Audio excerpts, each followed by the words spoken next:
Welcome to SVGTV News for Monday, August 8th, 2016. I am Jennifer Richardson with the details. Commissioner of Police Ralph Gonsalves has confirmed that a Special Service Unit officer will be extradited by the U.S. government and will face the courts here on charges of sexual abuse of his daughter. In a telephone interview with SVGTV News, Commissioner Gonsalves did not mention the name of the officer, but said that in 2013, the officer fled the country when the investigation was being conducted. A matter concerning allegation of a sexual nature.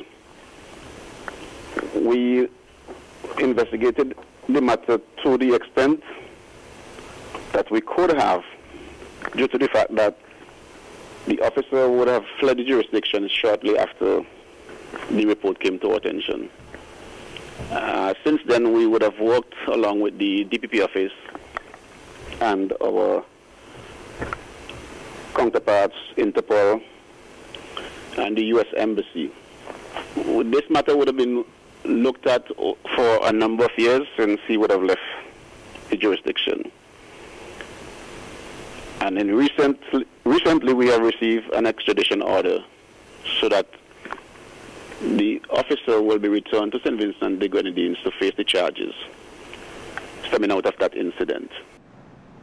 Commissioner Gonsalves says persons who have committed crimes will not escape justice as they continue to collaborate with their overseas partners.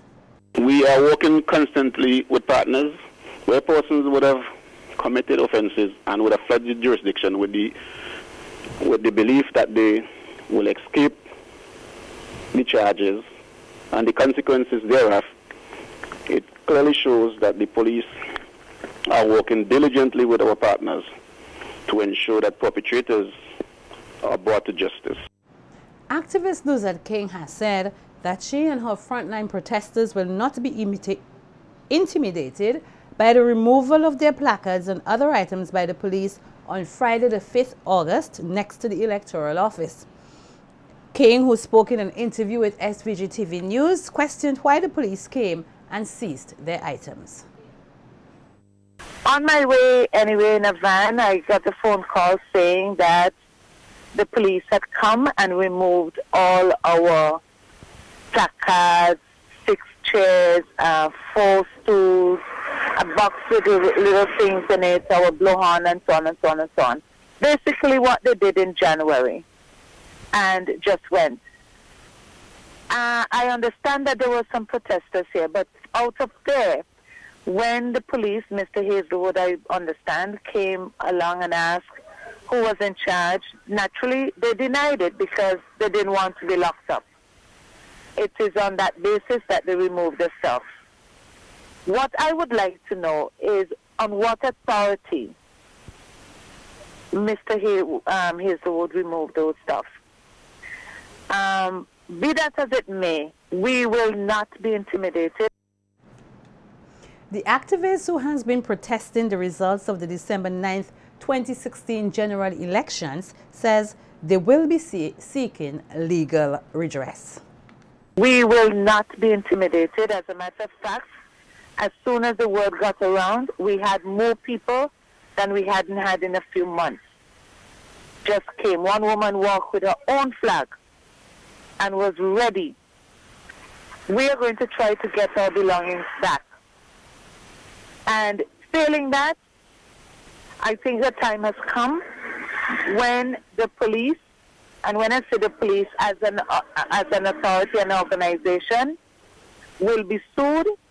And not only the police as an organization, we will target individual police officers who are denying us of our rights, and they do not have the right to do that. So we will be suing them as well. 30-year-old Alfonso Dewe became this country's 20th homicide case for the year 2016, following his fatal shooting in the Rose Place area.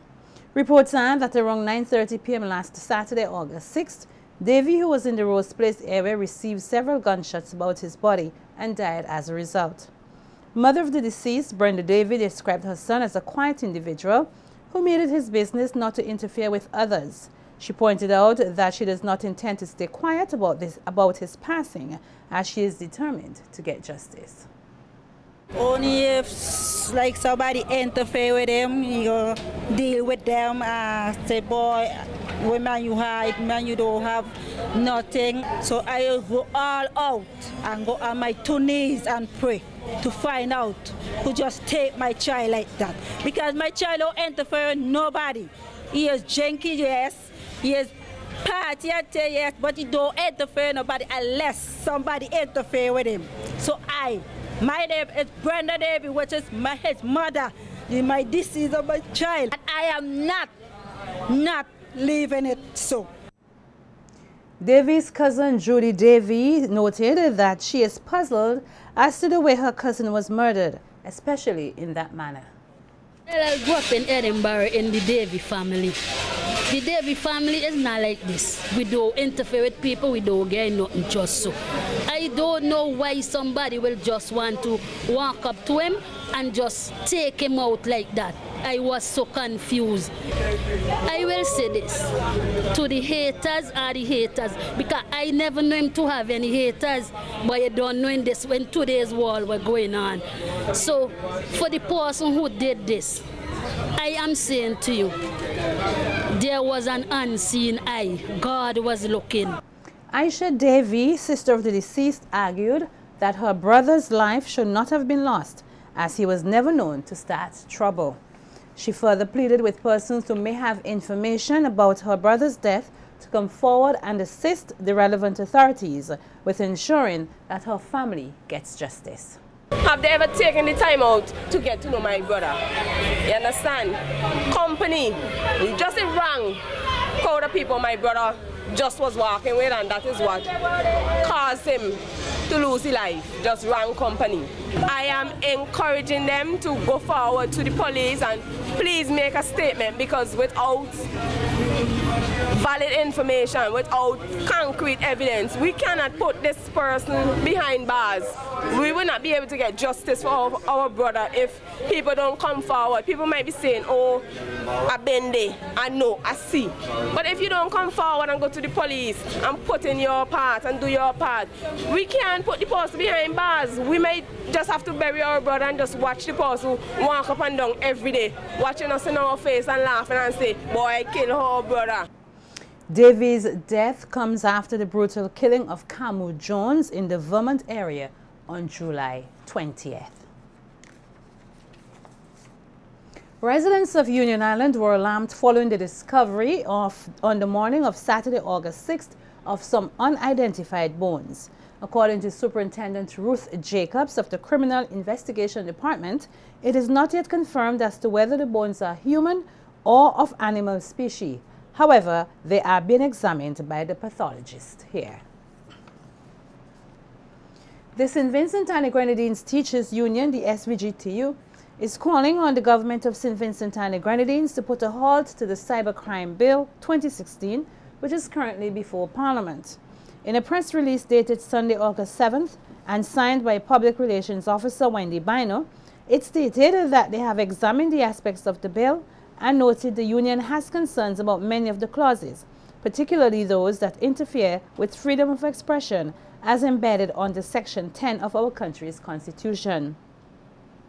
The SVG-TU stated, however, they share the same concerns as citizens as well as other reputable regional and international organizations have signified concerns over Clause 16, which they have deemed highly objectionable. They also stated that many other elements of the bill will infringe upon freedom of speech and hence are unjustifiable in a democratic society. The organization stated while it embraces efforts to protect the right to free, responsible speech, particularly for our citizens in cyberspace, it also welcomes those elements of the bill that provide for the continued outlawing or criminalization of child pornography, computer-related theft, fraud, and malicious interference with critical cyber technology and infrastructure. However, it strongly suggests that this country's government completely review and revise all aspects of the bill that could adversely affect the exercise of free speech, the flow of information, and as a consequence, criminalize harmless online activities. SVGTU says that it is also disappointed that the government did not think it prudent to widen its consultation to involve the participation of members of its union, given the importance of the grouping of citizens who are integrally involved in shaping the minds of our nation's youths. Prime Minister Dr. Ralph Gonsalves celebrates his 78th birthday today, August 8th. SVG-TV News spoke with close friend and Deputy Prime Minister Sir Louis Straker, who had nothing but high praises for his friend and political counterpart. Our beloved leader, Comrade Ralph Gonsalves, has now been blessed with that number, and we hope that he will live to enjoy many, many more in good health. Our Prime Minister is a man of great intellectual depth, a leader among leaders, a blessing to us having him as our Prime Minister. He is a man of vision. He has put St. Vincent on the world map by his progressive policies in education, health, agriculture, every sector of our economy. He's a friend of the poor.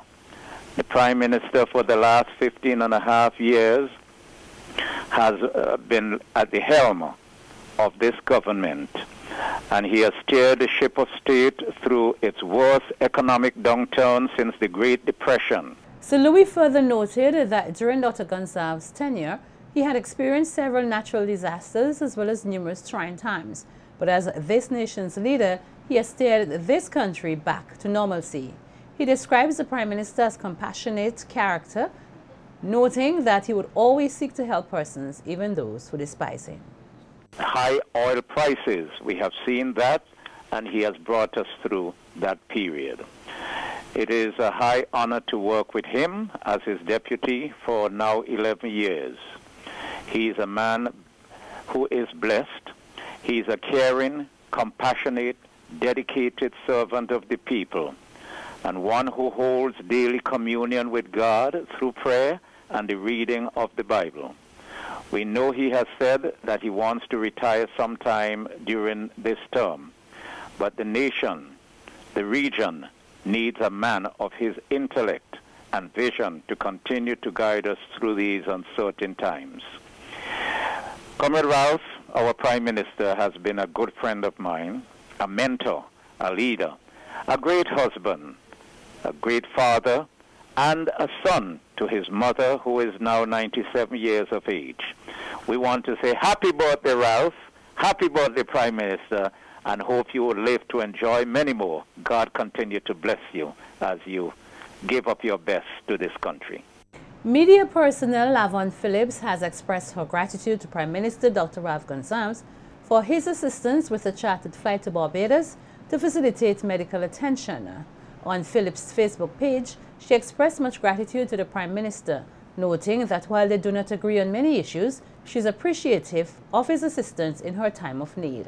According to reports, the Nice radio announcer is suffering from a brain tumor that is causing both memory loss and the inability to focus. And Commissioner of Police Ralph Hathaway has expressed birthday greetings to Prime Minister Dr. Ralph Gonsalves. Certainly, I wish the Prime Minister all the best on this occasion. It's a major milestone, 70 years. Wow.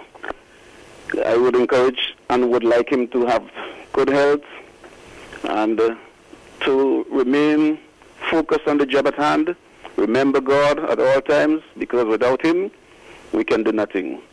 Enjoy the best of your day, Prime Minister. Happy birthday to you. Meantime, several Vincentians took the time out to wish the country's leader happy 70th birthday. I would like to say happy birthday to the Prime Minister. May God continue to bless him and keep him and give him long life. I want to take this opportunity in wishing the Prime Minister of St. Vincent and the Grenadines a very happy birthday, and may he continue to enjoy it while it lasts. Wish Mr. Ralph Gonsalves a happy birthday. And this greeting is coming from Kenal Stafford, and I come from Grenada. Yeah, happy birthday to Ralph Gonsalves, to see a new and a prosperous new year. Happy birthday to the Prime Minister, Dr. Ralph Gonsalves, and I hope you live to see many more. Happy birthday, Mr. Prime Minister. Happy birthday, Prime Minister. Love you. And happy birthday to you from all of us here at SVG-TV. At a cost of 1.7 million Eastern Caribbean dollars, some 3,800 persons will be employed as gangs, jobbers and truckers in the cleanup of this country's roadsides. Communications Officer of the Roads, Buildings and General Services Authority, BRACSA, Roxton Marshall Millington, says that the clearing of drains and road verges will receive particular attention. She also outlined that roads repair has begun in several areas, including Calder, Owe and French's. She also advised road users to drive cautiously as works continue. BRACSA commenced its summer road cleaning program today, the 8th of August, in various communities throughout St. Vincent and the Grenadines. The program is expected to run for a period of 2 to 3 weeks at a cost of approximately EC $1.7 million and will employ in excess of 3,800 persons. These include gangs, jobbers, and truckers. The clearing of drains and road verges will be the main focus throughout the program. The authority is also continuing with its 2016 road repair program. Some repair works were done in Carrere, Victoria Village, Calder, Mount Grennan, Diamonds, Owe, Town Hill, and French's. The BRACSA Communications Officer says road repair works will continue in other areas throughout the country. She also advised persons to not cut their bushes and throw them in the drains and at roadsides. Presently, work is ongoing in Upper Queens Drive and Kelburney. All attempts are being made to schedule and implement these repair works to accommodate motorists and road users. BRACSA continues to look forward to the cooperation of the public with a view that works will be completed on schedule and with minimal disruption. We are also into the hurricane season, and we would like to urge residents to be vigilant and trim any overhanging trees nearby their homes. One of the problems we encounter over the years is that persons trim and dispose of their trimmings in the drain, and as a result, it creates blockage, which will lead to flooding. So we are asking persons to desist from doing such. Training has commenced for 40 volunteers who are being trained to assist the Public Health Department of the Ministry of Health, Wellness and the Environment in its fight against the Aedes aegypti mosquito on the Grenadine island of Bequia. SVG Television's Ralph Gonsalves has more. The comprehensive mosquito control program began in earnest on the Grenadine island of Bequia as around 40 volunteers gain useful knowledge on the control and destruction of mosquitoes on the island. Speaking at the Bequia Community High School, Minister of Health, Wellness and the Environment Luke Brown stated that the best means of defeating the Aedes aegypti mosquito is with the combined efforts of his ministry and the community. I want us to be focused in this effort. I want us to take the training seriously, learn as much as you could, because each of you are ambassadors. Or each of you you are all ambassadors for the Ministry of Health and for health. And going forward, this is just a place where we start. Going forward, there will be other initiatives for us to work on. I want us to go with a uniformed front, and all of this will emerge during the training. Go with a uniform front, go with a clear focus, and what I see on the face of those of you who are here is that focused commitment to doing something meaningful. And we appreciate that from the standpoint of the Ministry of Health. Also addressing the volunteers was Chief Environmental Health Officer Neri James, who stated that the mosquitoes have continued to bring increased danger to humans, added that he is proud to be a part of an effort which is attempting to create a safe, healthy environment for all Vincentians.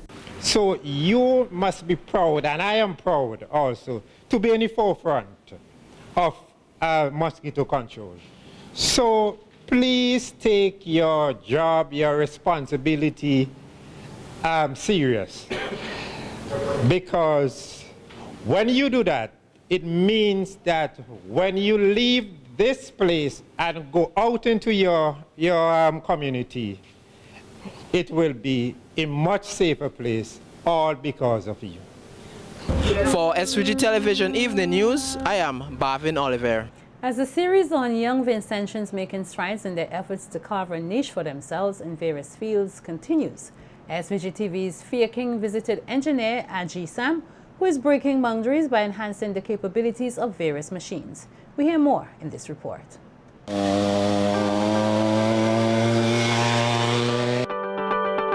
I'm going to fly. I'm going to build a plane and I'm going to fly.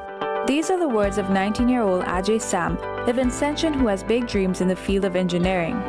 The passion was kindled in Ajay at the age of 8 years old when he began experimenting with machines by taking them apart and trying to rebuild them and learn how they work. Sam's first motorbike creation made it to the local Searchlight newspaper, and he introduced it to the world through a Facebook video which got over 35,000 views. I have a passion for building stuff, repairing stuff, breaking down things and just building them back up. So it came natural to me to want to put an engine on the bike. The feeling of making something your own without having to buy it from a store is just a good feeling. So that's what motivates me to continue building. As I make projects, right, I always try to make something bigger and bigger and bigger. So all the time people, like when I'm riding the bike in Lagos, people stop me and say, "Oh, scientist, Mr. Sam, Ajay, what are you doing next? What is the next project?" If you have a passion for building stuff, just continue, don't stop, don't let nobody hold you down, make you feel down, discourage you in any way. If you feel that you can't do it, just ask for help. There are people out there who are interested in helping others like us out there. Since I just small as a little child growing up, he want to build. When he see, and he used to go Catholic school and he will go drugs and walk, and when he see the things, then he come home and tell me. When Christmas come, he have no toy because he don't go through them, try to build them over.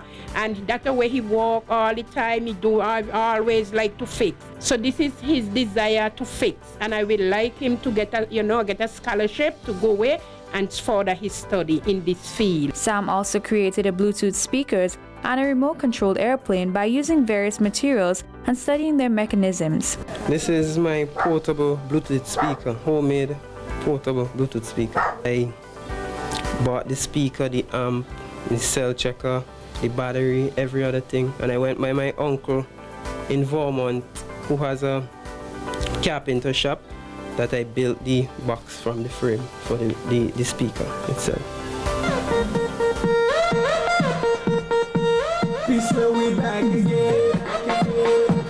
This is my remote control plane that I built from, well, I won't say from scratch. I did some research and found out that when making planes, it's a different scenario. You have to make everything precise. Everything has to be aerodynamic. So what I had to do, I had to buy the frame for the plane online. And every other thing, like the motor, the servos that control the plane movement, the battery, every other thing, the receiver, the controller was bought separate. I choose them and I install them into the plane.